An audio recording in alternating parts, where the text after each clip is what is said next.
আসসালামু আলাইকুম। সবাই কেমন আছেন? আশা করি সবাই ভালো আছেন। আলহামদুলিল্লাহ আপনাদের দোয়ায় ও ভালোবাসায় আমিও ভালো আছি।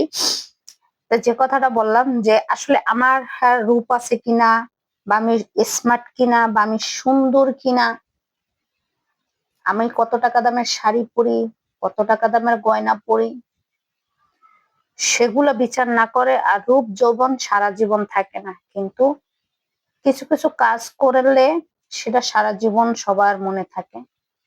তা আমার রূপ আছে কিনা বা আমার গুণটাকে সবাই যাচাই করাটা ভালো। সেটা আমি হোক, একটা ছেলের হোক, মেয়ের হোক, এইটাই ভালো। কোন ছেলেটা স্মার্ট, কোন ছেলেটার বাড়ি আছে, গাড়ি আছে, সেগুলো বিচার না করে আমি কি কাজটা পারি, আমি কি করতে পারি, সেটা হয়তো সবার যাচাই করা দরকার। এখন ধরেন আমি সব কাজ পারি, এখন আমার রূপ নাই, আমার দামি শাড়ি নাই, দামি গয়না নাই, সে দিয়ে যদি আমাকে বিচার করে তাহলে কি হবে বলেন? আমি মনে করি যে আমি কাজের মাধ্যমে সবার কাছে জানাতে চাই যে আমি এই কাজটা পারি, আমি এই কাজটা করতে পারি, সেটা ভালো। এখন ধরেন আমি ওই ওই কাতারে যদি ফালান যে আমার আমি কাজ করতে পারি, আমার সেই গুণগুলো আছে যে কাজগুলো দিয়ে আমি সামনের দিকে এগিয়ে যেতে পারবো।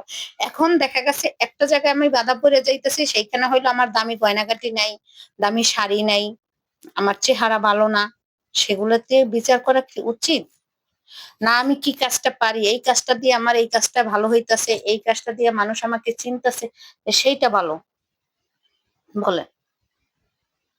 আমি কি খাইলাম, আমি আজকে গরুর গোশত দিয়ে ভাত খাইলাম না এই পেঁয়াজ কাঁচামরিচ দিয়ে ভাত খাইলাম, সেটা যাচাই দেখবে মানুষ।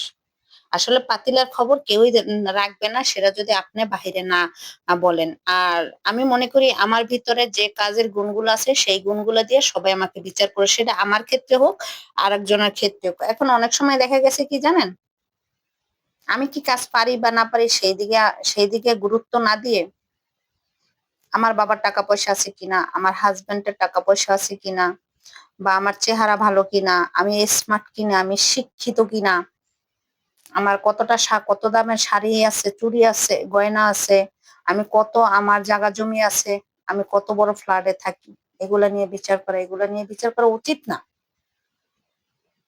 আমি যে কাজগুলো পারি সেই কাজগুলো নিয়ে সবাই আমাকে চিনুক, সবাই আমাকে জানুক, এইটাই।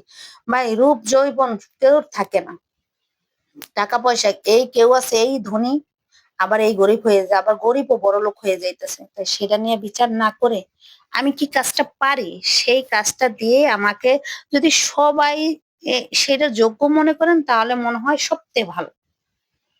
এখন আমি এই শাড়ি নাই, এখন আমি একটা কাজ পারি, সেই জায়গায় আমি একটা ভালো একটা পোশাক পরে যাইতে পারলাম না, সেইখানে আমারে নিল না, সেটা আমার খুব কষ্ট লাগবে। সেটা আমার ক্ষেত্রে হোক আর অন্য কারোর ক্ষেত্রে হোক, এরকমই।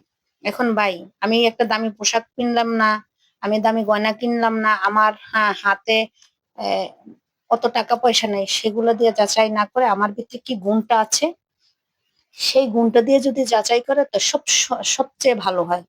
রূপ যৌবন কারো কখনো থাকে না, কিন্তু আমি যদি কাজ পারি সেই কাজটার কারণে একদিন হইলেও মানুষ বলবো যে অমুক অমুক এই কাজটা পারতো, এই কাজটা তার কাছে মানে তার কাছ থেকে শিখতে পারছি, সেই কাজগুলো করতে পারে ভালো।